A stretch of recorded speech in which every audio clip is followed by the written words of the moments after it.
ప్రభు అయినటువంటి యేసుక్రీస్తు నామంలో చేరువచ్చిన సోదరి సహోదరులకు ప్రతి ఒక్కరికి ప్రభు పేరట హృదయపూర్వకమైన వందనములు తెలియజేస్తూ ఉన్నాను. ప్రియమైనటువంటి దేవుని వారలారా, లోకా సువార్తలో నుండి దేవుని వాక్యాన్ని మనము ప్రతి బుధవారము బిక్వాలు క్రీస్తు సంఘంగా మనము ఈ తరగతిని మనం నడిపించుకుంటూ ఉన్నాం. దేవుని వాక్యం నుండి మనము మొదటి వారము చక్రవర్తి గారు లోకా సువార్త యొక్క ఉపోద్ఘాతాన్ని గురించి, అలాగే మొదటి అధ్యాయంలో 4 వచనాల్లో ఉన్న సందర్భాన్ని వివరించడం అనేటువంటిది జరిగింది. అదే విషయాన్ని మనం పరిశీలన చేద్దాం. లోకా సువార్త వైద్యుడైనటువంటి లోక సువార్తను రాయించు ఉన్నాడు. అది ఎవరికి రాయించున్నాడు అన్నట్లయితే మొదటి వచ్చిన మనం చూసినప్పుడు ఘనత వహించిన థియోఫిలా అంటున్నాడు. ఇక్కడ మనం ఒక మాట మనం చూస్తూ ఉన్నాం, ఘనత వహించిన అనేటువంటి మాట.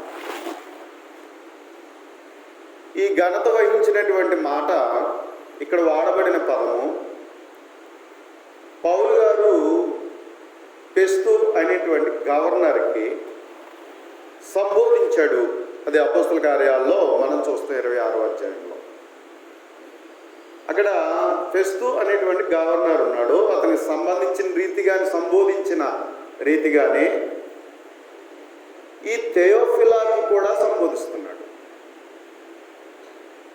థియోఫిలాకు కూడా సంబోధించడం అనేటువంటి జరుగుతూ ఉంది. అంటే సేమ్ రెస్పాన్స్ ఇస్తున్నటువంటి పరిస్థితి.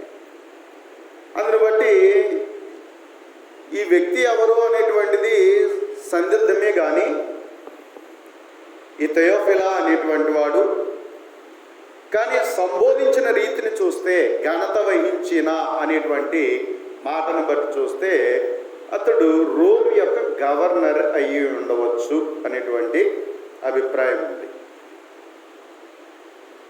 కొందరు దీనిని గురించినటువంటి అభిప్రాయం ఏంటంటే, థియోఫిలా అంటే థియోఫిలోస్ అనేటువంటి 2 పదాల నుంచి దేవుని స్నేహితుడు లేకపోతే దేవుని చేత ప్రేమింపబడిన వాడు అనేటువంటి రావడం చేత మామూలుగా చదువుతున్న వారిని ఉద్దేశించి ఇది ఇలాగ రాసి ఉండొచ్చు, థియోఫిలా అని చెప్పు ఉండొచ్చు అని అభిప్రాయం కూడా ఉంది. అది ఒక గవర్నర్ కాదు కానీ, ఒక వ్యక్తి కాదు కానీ, ఆ పత్రిక సువార్త చదువుతున్న వారికే ఈ పదజాలాన్ని వాడు ఉండొచ్చు అనేటువంటి అభిప్రాయాన్ని జరిగింది.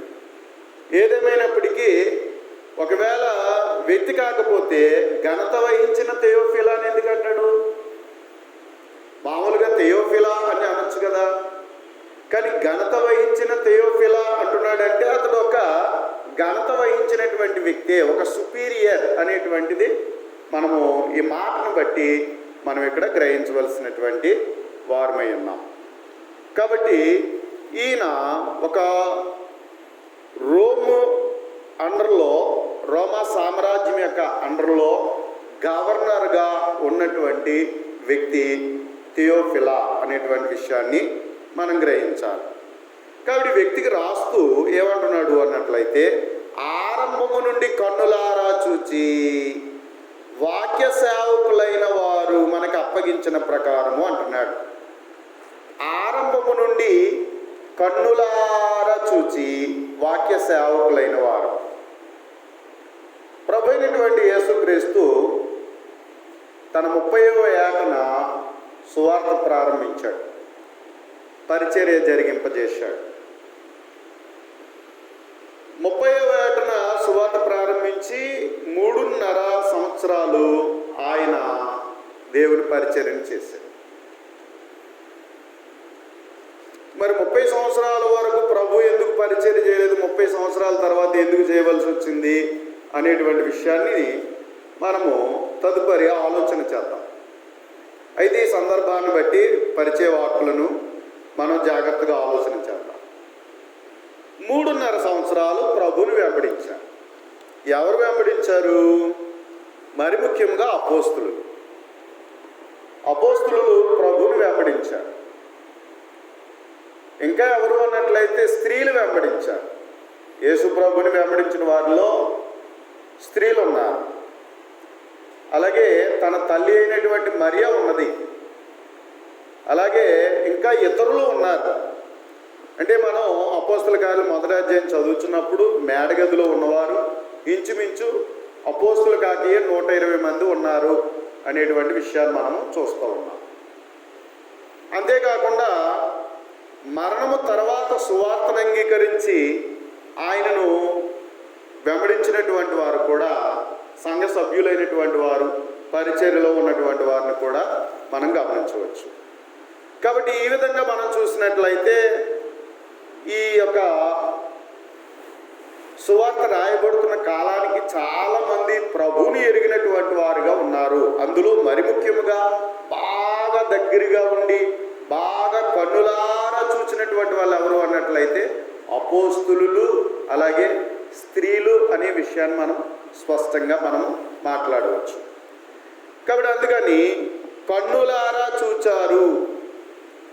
ఇట్స్ నాట్, ఇది ఒక కల్పితమైన కథ కాదు. యేసుక్రీస్తు ఒక కట్టు కథ కాదు. ఎందుకంటే చాలా మటుకు హేతువాదంగా ఆలోచించేటువంటి వారు, అంటే గుడ్డుకి ఈకల పేగాలనేటువంటి వాళ్ళు ఉంటారు. గుడ్డు ఉంటుంది, ఈకల పేగాలు అనుకుంటారు. గుడ్డుకి ఈకలు ఎలా ఉంటాయి, కానీ హేతువాద తత్వం ఎలా ఉంటుంది అన్నట్లయితే ఆ విధంగా ఆలోచన చేస్తూ ఉంటారు. అలా ఆలోచించడంలో యేసు ప్రభు చేసినటువంటి జీవితము, ఆయన పుట్టుక, ఆయన జీవితము, ఆయన చేసిన పరిచర్య, ఆయన మరణము, సమాధి, పునరుద్ధానం అనేది కొందరు నమ్మడానికి ఆస్కారంగా లేదు.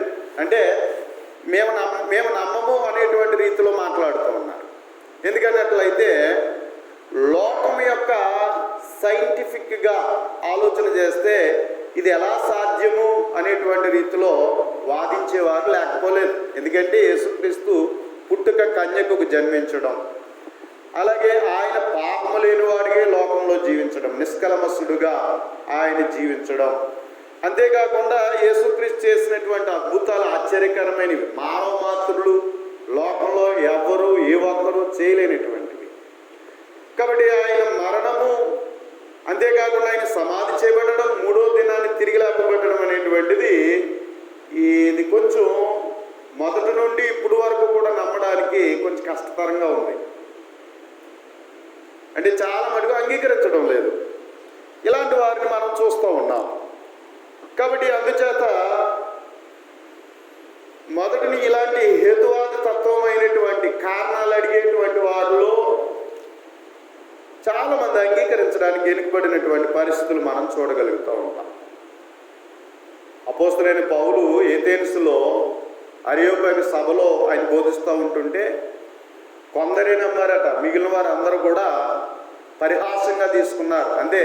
అందుకని ఏం చెప్పబడుచున్నది అన్నట్లయితే సువార్త నమ్మిన వారికి దేవుని శక్తి, కానీ విశ్వసించిన వారికి అది ఎలా ఉందంటే వెర్రితనముగా ఉన్నది అనేటువంటి విషయం చెప్పబడుతుంది. అంటే వెర్రితనంగా అప్పుడు భావించారు, ఇప్పుడు భావించిన వాళ్ళు ఉన్నారు. ఇది అంగీకరించడానికి చాలామంది దీన్ని, అంటే యేసుప్రభు జీవితాన్ని, ఆయన మరణము పొందిన స్థితిని, పునరుద్ధాన స్థితిని అంగీకరించలేక, అర్థం చేసుకోలేక వెర్రితనముగా భావించేటువంటి వారు నేటికి కూడా ఉన్నారు అనేటువంటిది మనం ఒప్పుకోవచ్చు. అయితే ప్రియమైన వాళ్ళారా, ఇది వాస్తవమా కాదా అనేటువంటి విషయాన్ని చూస్తే కన్నులారా చూచారు అనేటువంటి సంగతి చూస్తాం. ఆయన కట్టుకథ కాదు, ఏదో కల్పించి రాసినటువంటిది కాదు. కన్నులారా చూచారు, యేసుక్రీస్తుని చూశారు, యేసుక్రీస్తుతో సహవాసం చేశారు, యేసుక్రీస్తు చేసిన కార్యాలు చూస్తారు. అందుకని ఏం గమనించారు, యేసు బాప్తిసం పొందినప్పుడు అక్కడ ఉన్నటువంటి వారు ఉన్నారు, అపోస్తలులు, యోహాను శిష్యులుగా ఉండేటువంటి వారు పరీక్షించారు. కాబట్టి యేసు శిష్యులు పోతున్న వారు కూడా వాటిని చూశారు. అలాగే యేసు యొక్క పరిచర్య, ఈ యొక్క అపోస్తులు, స్త్రీలు, వారు ఇతరులు కూడా ఏం చేశారంటే యేసు పరిచర్యను గమనించారు, కన్నులారా చూశారు. అలాగే ఆయన నడుచుకునే రీతి మానవ రీతిగా, అంటే మనుషులు నడిచే రీతిలో యేసుక్రీస్తు ప్రభు నడవలే. మానవ నైజం ఎలా ఉంటుంది అన్నట్లయితే లోకరీతిగా నడుస్తారు. కానీ యేసుక్రీస్తు ప్రభువు లోకరీతిగా ఆయన జీవించలేదు. దేవుని కుమారుడుగా, పరిశుద్ధుడుగా, నిర్దోషిగా, నిష్కల్మషుడుగా, పాపులలో ప్రత్యేకమైన వాడిగా యేసుక్రీస్తు ప్రభు జీవించాడు. అందుకే ఆయన నడిచిన రీతిని కన్నులారా చూసిన వాళ్ళు ఉన్నారు. యేసు చేసిన అద్భుతాలు అపోస్తులు చూశారు, ఆనాడు ఉన్నటువంటి జనసమూహం కూడా చూసింది. కాబట్టి ఆయన చేశాడా లేదా అనేటువంటిది అప్పటికీ విశ్వసించలేని వారు ఎంతోమంది ఉన్నారు. అక్కడికి ఆయన మీద ఏం పెట్టారు నేపం, ఈయన దెయ్యాల వల్లే ఇదంతా చేస్తున్నాడు అనేటువంటి రీతిలో కూడా ఆయన మీద నింద వేసినటువంటి, అపోహ కల్పించినటువంటి పరిస్థితులు మనం గమనించవచ్చు. అయితే ప్రియమైన వారులారా, కళ్ళారా చూశారు అది వాస్తవాలు అని. అలాగే యేసుక్రీస్తు యొక్క మరణం, ఆయన తీర్పు, ఆయన సిలువలో వేయబడుట, చనిపోవుట, ఇదన్నీ కూడా కన్నులారా చూసిన వాళ్ళు ఉన్నారు. అంతేకాకుండా యేసుక్రీస్తు సమాధి చేయబడడం కన్నులారా చూచారు. యేసుక్రీస్తు పునరుద్ధానుడయ్యాడని, ఆయన ఆరోహణం అయ్యడానికి అపోస్తులు, అలాగే ఆయనతో పాటు ఉన్నటువంటి జనసమూహం ఇంచుమించు 500 మందికి పైగా సాక్ష్యము కలిగి ఉన్నారనే విషయాన్ని మనకి చెప్పబడుచున్నది. కాబట్టి యేసుక్రీస్తు ఇవన్నీ కూడా ఏం చేశారంటే కన్నులారా చూశారు. కాబట్టి ఇది ఒక నమ్మదగినటువంటి సాక్ష్యం. ఇది కట్టుకథ కాదు, మానవ కల్పితమైనటువంటిది కాదు అనడానికి ఈ యొక్క వైద్యుడైన అన్యుడైనటువంటి తను తెలియజేస్తున్నటువంటి సంగతి చూస్తూ ఉన్నాం. అందుకని వాక్య సేవకులైన వారు, వాక్యమునకు సేవకులైనటువంటి వారు, ఈ వాక్య సేవకులు ఎవరు అన్నట్లయితే వాక్యము అప్పగించబడి వాక్యమును ప్రకటించినటువంటి వారు. వాక్యము అనేటువంటిది దేవుని యొద్ద నుండి వచ్చింది, అది మనుషుల నుండి కలిగినటువంటిది కాదు. తిమోతికి రాసినటువంటి 2వ పత్రిక 3వ అధ్యాయము, తిమోతికి రాసినటువంటి 2వ పత్రిక 3వ అధ్యాయం మనం చూసినట్లయితే 16వ వచనంలో, దైవజనుడు సన్నద్ధుడై ప్రతి సత్కార్యమునకు పూర్ణంగా సిద్ధపడి ఉండినట్లు దైవావేశం వలన కలిగిన ప్రతి లేఖనము అన్నాడు. దైవావేశం వలన కలిగిన ప్రతి లేఖనం అంటే దేవుని మూలముగా కలిగిన ప్రతి లేఖనం. అది బైబిల్లో ఉన్నటువంటి రాయబడినటువంటి ప్రతి మాట దేవుని మూలంగా రాయబడింది, కానీ అది మనుషుల రాత కాదు, అంటే మానవ ఊహల్లో నుండి వచ్చినటువంటిది కాదు. పేతురు రాసిన 2వ పత్రిక 1వ అధ్యాయం 20-21 వచనాలు మనం చూసినట్లయితే, పేతురు రాసినటువంటి 2వ పత్రిక 1వ అధ్యాయము 20-21 వచనాలు చూస్తే, ఒకడు తన ఊహను బట్టి చెప్పుట వలన లేఖనములో ఏ ప్రవచనం పుట్టదని మొదట గ్రహించుకున్నవాళ్ళు. యాలైనగా ప్రవచనం ఎప్పుడునూ మనిషిని ఇచ్చని బట్టి కలుగలేదు, కానీ మనుషులు పరిశుద్ధాత్మ వలన ప్రేరేపింపబడిన వారై దేవుని మూలముగా పలికిరి అని చెప్తున్నాడు. కాబట్టి దేవుని యొక్క వాక్యము దేవుని మూలంగా కలిగినది, దేవుడిచ్చినటువంటిది. ఆ వాక్యమును పొందినటువంటి వారు పొంది దానికి సేవకులయ్యారు. ఎవరు అన్నట్లయితే అపోస్తులు. కాబట్టి యేసుక్రీస్తు ప్రభు ఆయన పునరుద్ధానుడై 40 దినాలు ఆయన పునరుద్ధానాన్ని రుజువు చేసుకుని ఆయన ఆరోహణమైనప్పుడు ఒక గొప్ప ఆజ్ఞ ఇచ్చాడు. మత్తయి సువార్త 28లో 18 నుండి మనం చూసినప్పుడు ఈ మాటను తెలియజేస్తున్నాడు యేసుక్రీస్తు ప్రభు. పరలోకమందును భూమి మీదను నాకేమీ పడిందంటే సర్వాధికారం ఇవ్వబడింది అని చెప్తూ, కాబట్టి మీరు వెళ్ళండి, సమస్త జనులను శిష్యులుగా చేయండి, తండ్రి అప్పయు కుమారుని అప్పయు పరిశుద్ధాత్మ యొక్క నామంలోనికి వారికి బాప్తిస్మం ఇచ్చుచు ఏం చేయాలన్నట్లయితే నేను మీకు, అంటే యేసుక్రీస్తు ప్రభు 3.5 సంవత్సరాలు అపోస్తులకు ఏ ఏ సంగతులు ఆజ్ఞాపించాడో ఇవి బాప్తిసం పొందిన వారికి ఆజ్ఞాపించాలని, వాటన్నిటినీ గైకొనవలనని వారికి బోధించమన్నాడు. అంటే వాక్యము అపోస్తులకు ఇవ్వబడింది. ఆ వాక్యమునకు వీళ్ళు ఏమయ్యారు? సేవకులయ్యారు. అందుకే ఇక్కడ ఏమని వాడబడింది అన్నట్లయితే వాక్య సేవకులు అని వాడబడింది. లూకాసు వార్తలో 1వ అధ్యాయంలో మనం చదువుతున్నప్పుడు వాక్య సేవకులైన వారు అన్నాడు. అంటే వాక్యమును ప్రకటించేవారు, వాక్య ప్రకారముగా నడుచుకునేవారు అని అర్థం వస్తుంది. కాబట్టి వాక్య సేవకులు ఏం చేశారు? కన్నులారా చూచారు. వాక్యమునికి సేవకులైనటువంటి వారు మనకు అప్పగించిన ప్రకారము అంటున్నాడు. అంటే ఇక్కడ మనం చూసినట్లయితే మనకు అప్పగించినటువంటి ప్రకారం ఎవరు అప్పగించారు? ఇది ఎలా వచ్చింది అన్నట్లయితే యేసుక్రీస్తు ద్వారా అపోస్తులకు వచ్చింది. అపోస్తుల నుండి మనకు వచ్చినటువంటి రీతిని మనము గ్రహించవచ్చు. కనుక ప్రియమైన వారలారా, మన మధ్యన నెరవేరిన కార్యాలు అంటున్నాడు ఇక్కడ. మన మధ్యన నెరవేరిన కార్యాలు ఎవరి ద్వారా?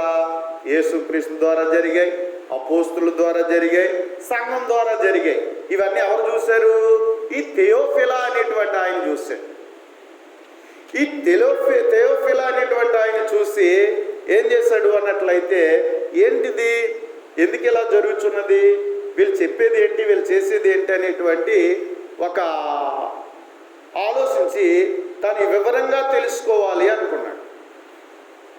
వివరంగా తెలుసుకోవాలని తను ఏం చేశాడు అన్నట్లయితే అడిగారు, క్రైస్తవులను అడిగాడు అనమాట, లేకపోతే కొందరిని అడిగాడు. అడిగినప్పుడు అతడు ఉపదేశింపబడ్డాడట. ఆ సంగతి చెప్తున్నాడు ఇక్కడ. నెరవేరిన కార్యములను వివరంగా రాయటకు అనేకులు పూనుకున్నారు కనుక నీకు ఉపదేశింపబడిన సంగతులు అన్నాడు. అంటే ఆల్రెడీ ఎవరు విన్నారు? థెయోఫిలా విన్నాడు. ఈ థెయోఫిలా విని ఉన్నాడు జరిగిన కార్యక్రమాలు. అంటే యేసుక్రీస్తు ద్వారా, అపోస్తుల ద్వారా, సంఘం ద్వారా ఏవైతే కార్యాలు జరుగుతున్నావో వాటిని చూసి ఇవి ఎందుకు ఇలా జరుగుతున్నాయి, అసలు ఎవరు మీరు, ఇది అంతా ఎలా జరుగుతున్నది అనేటువంటిది ఈయన ఏం చేశాడంటే ఆరాధిస్తాడు. ఆరాధిస్తున్నప్పుడు ఏం చేశారు? ఇదిగో క్రైస్తవులైన వారు, ఆనాడు ఉన్నటువంటి వారు ఈ థెయోఫిలాకు చెప్పారు. అతడు ఉపదేశింపబడ్డాడు. అయ్యా, ఇది ఎలా జరిగిందంటే ఇదిగో యేసుక్రీస్తు ద్వారా జరిగింది. కాబట్టి ఇదిగో అలా ఆయన ద్వారా సంఘం స్థాపించబడింది. కాబట్టి ఈ విషయాన్ని కూడా ఏం చేశారు అన్నట్లయితే ఆ సంఘం అనేది ఎలా వ్యాప్తి చెందుతున్నదో, ఏం జరుగుతున్నదో అదంతా కూడా తెలియజేయబడుతున్న సంగతి చూస్తున్నాం. ఎందుకన్నట్లయితే ఆనాడు కాలంలో సంఘము హింస జరుగుతుంది, క్రైస్తవుల మీద తక్కువ చూపు జరగడం జరుగుతూ ఉంది. మరి అటువంటి పరిస్థితుల్లో అల్లరిలో గవర్నర్గా మరి తన న్యాయం తీర్చాలిగా. ఒక పెద్ద మనిషి కదా, ఒక అధికారం కలిగిన వాడు కదా. అందుకని అల్లర్లు జరగకుండా సమాధానపరిచేటువంటి పరిస్థితి, తీర్పులు తీర్చవలసిన పరిస్థితి ఎవరికి ఉందంటే గవర్నర్కి ఉంటుంది. ఇప్పుడు ఉదాహరణకి పిలాతు గవర్నర్. అయితే యూదుల్లో సమస్య వచ్చింది. ఏంటో సమస్య? యేసు ప్రభు మీద ద్వేషం పెంచుకున్నారు. ద్వేషం పెంచుకుని యేసు ప్రభుని లేకుండా చేయాలనుకున్నారు. కానీ వాళ్ళు స్వతహాగా యేసు ప్రభుని చంపడానికి వాళ్ళకి హక్కు లేదు. అందుకని ఎవరి దగ్గర తీసుకెళ్ళారు తీర్పు తెచ్చడానికి? గవర్నర్ అనేటువంటి పిలాతు దగ్గర తీసుకెళ్ళారు. పిలాతు ఏం చేశాడంటే తీర్పు తీర్చాడు. అక్కడికి అయ్యా నాకు నేనేం కనుగొనలేకపోతున్నాను, ఈయన ఎంత ఏ తప్పు లేదు, ఈయన నీతిమంతుడు అని చెప్తూ ఉంటుంటే అబ్బే లేదు ఆయన్ని సిలువేసి చంపే అన్నారు. అందరూ గోల్ చేశారు. కాబట్టి అక్కడికి తను అడ్డగించడానికి ప్రయత్నం చేశాడు. నేను కైసర్ దగ్గరికి వెళ్ళిపోతా అన్నారు. అరే కైసర్ అంటే సీజర్ దగ్గరికి వెళ్ళిపోతానన్నారు. సీజర్ దగ్గరికి వెళ్ళిపోతానంటే ఉన్న ఉద్యోగం పోతే సమస్య వచ్చేది. అందుకని తను ఏం చేశాడంటే ఇది నాకేం తెలియదు, ఇదిగో నేను చేతులు కడిగేసుకుంటున్నాను, కాబట్టి మీరు ఏం చేసుకుంటారో మీ ఇష్టం అని చెప్పేసి ఆయన్ను సిలువేయడానికి అప్పగించినటువంటి పరిస్థితిని మనం గమనించవచ్చు. అదేవిధంగా మరి గవర్నర్ కాబట్టి అక్కడ జరుగుతున్న సమస్యలు పరిష్కరించాలి. అందుకని ఏంటిది ఈ క్రీస్తు శిష్యులు ఏంటి, సంఘం ఏంటి, ఈ సువార్త ఏంటి, అసలు ఏంటి కార్యాలు ఏంటి, ఎందుకు ఇలా జరుగుతుంది అనేటువంటిది తను తెలియజేసినప్పుడు తను ఉపదేశింపబడ్డాడు. అలా ఉపదేశించబడినటువంటి తను విన్నాడు. ఆ సంగతులు ఈ యొక్క లూకా వివరంగా ఆయనకి రాయాలనుకున్నాడు, రాతపూర్వకంగా రాయాలని నిశ్చయించుకున్నాడు. అందుకని తను ఏమన్నాడు అంటే, మన మధ్యన మనకు అప్పగించిన ప్రకారం మన మధ్యన నెరవేర్చిన కార్యములను గురించి వివరంగా రాయుటకు అనేకులు పూనుకున్నారు. ఏదైతే ప్రారంభం జరిగిందో ఆ సంగతులన్నీ వివరంగా రాయాలనుకున్నారట లోకాసు వార్తలో. అంటే అనేకులు పూనుకున్నారు. ఎందుకని? ఏ విషయమైనా సరే రాతపూర్వకంగా మనం రాసుకుంటాం ఏమండి. ఇప్పుడు ఆస్తిపత్రాలు ఉంటాయి, వాటిని ఏం చేసుకుంటాం మనం? ప్రతిదీ వివరంగా రాసుకుని దృఢపరుచుకుంటాం. రేపు పొద్దున్న ఏమి రాదు, రాతపూర్వకంగా ఉంటే సమస్యలు రావు, అవునా? రేపు పొద్దున ఏ సమస్యలు కూడా రావు. అందుకని ఏం చేస్తూ ఉంటారు, రాతపూర్వకంగా అంతా వివరంగా రాసుకుని వాటిని భద్రపరుచుకుంటారు, అధికారికంగా వాటిని భద్రపరుచుకుంటారు. రేపు పొద్దున ఏదైనా సమస్య వచ్చినప్పుడు ఏమంటారు, ఇదిగో చదువుకో అని ఏం చేస్తారండి, ఆ రాయబడినటువంటి పత్రాలు చూపిస్తారు. అలాగే ఈ దేవుని యొక్క జరుగుతున్నటువంటి కార్యక్రమాలు ఒక రాతపూర్వకంగా రాయడానికి లూకా గారు పూనుకున్నాడు. అప్పటికే కొంతమంది రాయుటకు పూనుకున్నారు అనేటువంటి విషయాన్ని, అంటే ముందుకు రాస్తున్నారు అనేటువంటి విషయాన్ని ఇక్కడ తెలియజేశాడు. కాబట్టి అందుకని నీకు ఉపదేశింపబడిన సంగతులు నిశ్చయముగా జరిగాయని, ఇవేమి కల్పితం కాదు, ఖచ్చితంగా జరిగినావని నీవు తెలుసుకొనవలనని వాటన్నిటిని మొదట నుంచి తరచి పరిష్కారంగా తెలుసుకుని నేను నీ పేరట వాటిని గురించి వరుసగా రచించుట యుక్తమని ఎంచి తిని అని చెప్తున్నాడు. అంటే ఈ విషయాలు తెలియజేయడానికి, ఏవైతే జరిగినా విషయాలు తెలియజేయడానికి ఈయనెవరో యేసు ప్రభుతో ఉన్నవాడు కాదు, ఈయన యూదుడు కాదు. ఎవరో లూకా గారు యూదుడు కాదు, అపోస్తులలో ఒకడు కాదు. కాబట్టి ఈయన ఎవరో మధ్యలో వచ్చినాడు, అంటే మధ్యలో కన్వర్ట్ అయ్యి క్రీస్తు శిష్యుడైనటువంటి వాడు, అపోస్తులైన పౌలు యొక్క బృందంలో ఉన్నటువంటి వాడు. మరి నీకెలా తెలుసు అంటారు ఎవరైనా, నువ్వు మాట్లాడుతున్నావు ఏంటి, నీకెలా తెలుసు అని అడుగుతారు ఎవరైనా సరే. అందుకని లూకా తను తెలియజేస్తున్న విషయం ఏంటంటే, తను చాలా స్పష్టంగా చెప్తున్నాడు. చూడండి, జరిగినవన్నీ కూడా నువ్వు తెలుసుకున్నట్టుకు వాటన్నిటినీ మొదట నుండి తరచి పరిష్కారముగా తెలుసుకొని ఉన్న నేను అంటున్నాడు. అంటే జరిగినవన్నీ కూడా తను ఏం చేశాడట, పరిశీలన చేశాడు. అందుకని తరచి అనే పదాన్ని వాడాడు. ఈ తరచి అనేటువంటి పదాన్ని మనం చూసినప్పుడు పరిష్కారముగా అనేటువంటి పదము వైద్య పదాన్ని వాడాడట. డాక్టర్ ఎవరు, లూకా వైద్యుడు. అందుకని తను రాసిన శైలి అంటే రాత పదం ఏ వాడాడంటే వైద్య పదాన్ని వాడాడట. ఏంటి వైద్య పదము అంటే, రోగమును డాక్టర్ దగ్గరికి వెళ్ళినప్పుడు ఏం చేస్తాడు, పరిశీలన చేస్తాడు. వైద్యులకి ప్రత్యేకమైన డిక్షనరీ ఉంటుందండి, అవునా కదా? ప్రత్యేకమైన డిక్షనరీ ఉంటుందిగా, వాళ్ళ భాష వేరే కదా, డాక్టర్ల యొక్క భాషా విధానము వేరుగా ఉంటుంది. అందుకని ఈ వైద్యుడైనటువంటి లూకా ఆ భాషా పదాన్ని వాడాడట గ్రీకులో. అంటే ఏం వాడాడు అన్నట్లయితే రోగమును పరిశీలించే పదాన్ని వాడాడట.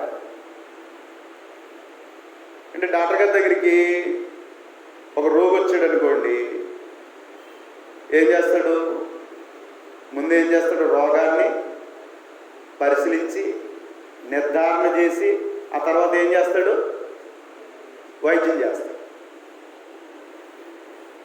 అంతేనా? తన దగ్గరికి వచ్చేటువంటి రోగిని పరిశీలిస్తాడు, ఆ రోగం ఏంటో నిర్ధారణ చేస్తాడు, ఆ తర్వాత ఏం చేస్తాడు, అప్పుడు వైద్యాన్ని ప్రారంభిస్తాడు. అందుకని మనం డాక్టర్ గారి దగ్గరికి వెళ్ళామనుకోండి, ముందు టెస్ట్లు అంటాడు, అంతే తప్ప సర్లే అని ఏదో చేయడు. ముందు టెస్ట్లో బ్లడ్ టెస్ట్ రాసేస్తాడు ఏంటి, ఆ తర్వాత మళ్ళీ స్కానింగ్ అంటాడు. ఇవన్నీ టెస్ట్లు అయిపోయిన తర్వాత అప్పుడు ఒక నిర్ధారణకు వచ్చి, ఆ బాబు నీకు ఉన్నటువంటిది ఇది, రోగం ఇది, కాబట్టి ఇదిగో ఈ వైద్యం ఇలా వాడని చెప్పేసి మందులు రాస్తాడు. అలాంటి పదాన్ని వాడాడట ఇక్కడ.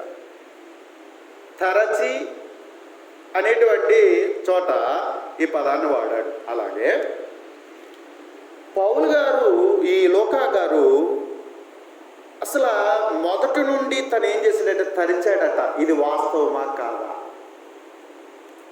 నేను వింటున్నటువంటి సువార్త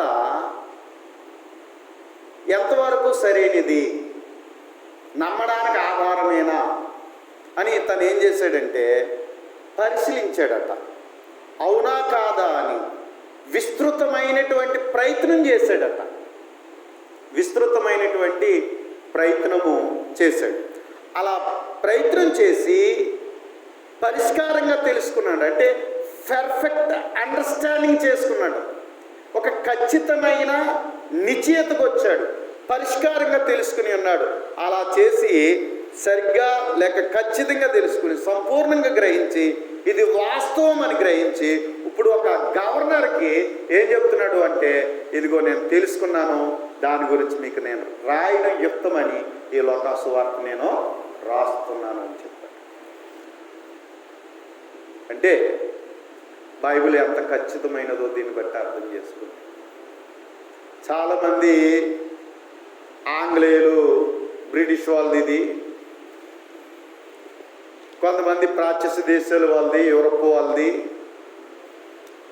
కొంతమంది ఏదో యూదులు వ్యతిరేకంగా రాయబడినటువంటిది ఇది అని బైబిల్ మీద బురద జల్లడానికి, తప్పు పట్టడానికి ఈరోజు ఎంతోమంది ప్రయత్నాలు చేస్తూనే ఉన్నారు. పూర్వం నుండి జరుగుతుంది, ఇప్పుడు అదే జరుగుతూ ఉంది. కానీ నిస్వార్థమైన రీతిలో ఒక సిన్సియర్గా, అంటే లోకా గారు ఎంత సిన్సియర్గా అవునా కాదా అని తరచి పరిష్కరించి వాస్తవాన్ని గ్రహించి ఒక అధికారి దగ్గరికి వెళ్ళి చెప్తున్నాడు అంటే తప్పని తేలింది అనుకోండి, ఈ నూరుకుంటాడా? ఆయన ఎవరు? గవర్నర్. రేపొద్దు నేను చెప్పే రాసే రాతంత తేడా అని తెలిస్తే నేను ఏం చేసే అవకాశం ఉంది? కానీ ఎంత ఖచ్చితమైనటువంటి రీతిలో తను రాస్తున్నాడో విషయాన్ని గ్రహించాడు. కనుక లోకాన్ని బట్టి మనం తెలుసుకోవాల్సిన విషయం ఏమిటంటే, ఈరోజు మనం వినుచున్న ఈ సువార్తను నువ్వు ఎంత ఖచ్చితంగా నేర్చుకున్నావు, అర్థం చేసుకున్నావు. నువ్వు అర్థం చేసుకుంటేనే ఇంకొకరికి అడిగిన దానికి నువ్వు జవాబు చెప్తావు. నువ్వు తెలియకపోతే నువ్వు మోసపోయే అవకాశం ఉంది. ఈరోజు చాలామంది బోధకులైన వారికి కూడా సరిగ్గా వాక్యం తెలియకపోవడం వల్ల ఎదుటివారేసి ప్రశ్నలకు సమాధానం చెప్పలేక వారు చెప్పిందే అనవలసిన పరిస్థితి ఏర్పడుతుంది. ఈయన చెప్పే స్థితిలో లేడు కాబట్టి ఎదుటి వాళ్ళు చెప్పిన దానికి తలాడించవలసిన పరిస్థితి ఏర్పడుతుంది. అలాంటి పరిస్థితులు వచ్చాయి. అందుకని విశ్వాసైనా బోధకులైనా ఎవరైనా ముందు ఖచ్చితముగా ఏం చేయాలి? నేర్చుకోవాలి. నువ్వు ఎంత చక్కగా నేర్చుకుంటావో అంతే ఖచ్చితముగా క్రీస్తుని గురించిన సాక్ష్యము నువ్వు దృఢముగా చెప్పగలుగుతావు. లోకా గారు అలా చేశారు కాబట్టి, దాన్ని పరిష్కరించాడు కాబట్టి ఆ విషయాన్ని దృఢముగా తెలియజేస్తున్నాడు. ఇదిగో నేను రాసిన ఉత్తమని, ఇదిగో నేను రాస్తున్నాను అనేటువంటి విషయాన్ని తను తెలియజేస్తున్న విషయాన్ని చూస్తున్నాను. అలాగే ఈరోజు నువ్వు విన్న సువార్త, నేను విన్న సువార్త అంతే విధమైన దృఢముగా నేర్చుకుని ఇతరులకు మనం చెప్పాలి. అప్పుడే మనలో ఉన్న క్రీస్తును ఇతరులకు పరిచయము చేయగలుగుతావు. నువ్వు నమ్మిన దేవుణ్ణి ఇతరులకు నువ్వు చెప్పగలుగుతావు. అందుకని ఏ విషయమైనా సరే తరిచి పరిష్కారంగా తెలుసుకున్నప్పుడే దాని గురించి పూర్తిగా నువ్వు చెప్పగలుగుతావు. నువ్వు చెబితే దృఢముగా ఎప్పుడైతే చెప్పావో ఎదుటి వ్యక్తి కూడా నమ్మడానికి అవకాశం ఉంటుంది. అందుకని మనం లేఖనాలను ఏం చేయాలా? పరిశీలన చేయాలి, చక్కగా మనము నేర్చుకోవాలి. చాలామంది ఏమనుకున్నారా, నా చదువు పాడా నాకు అక్కడ కుదురుతుంది అనుకునే వాళ్ళు కొంతమంది ఉన్నారు.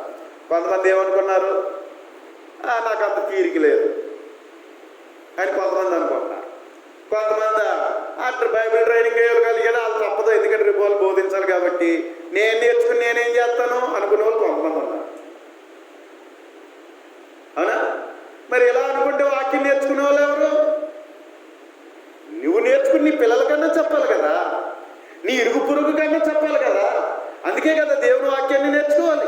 అందుకే మనము బైబిల్ తరగతిగా కూడవలసిన అవసరం ఉంది. అందుకని లోకాసు వార్తను చక్కగా నేర్చుకుందాం. మరి వచ్చే వారము సోదరుల ద్వారా మరికొన్ని సంగతులు నేర్చుకుందాం. శ్రద్ధ మీ అందరికీ హృదయపూర్వక వందనాలు. ప్రార్థన చేసుకుందాం.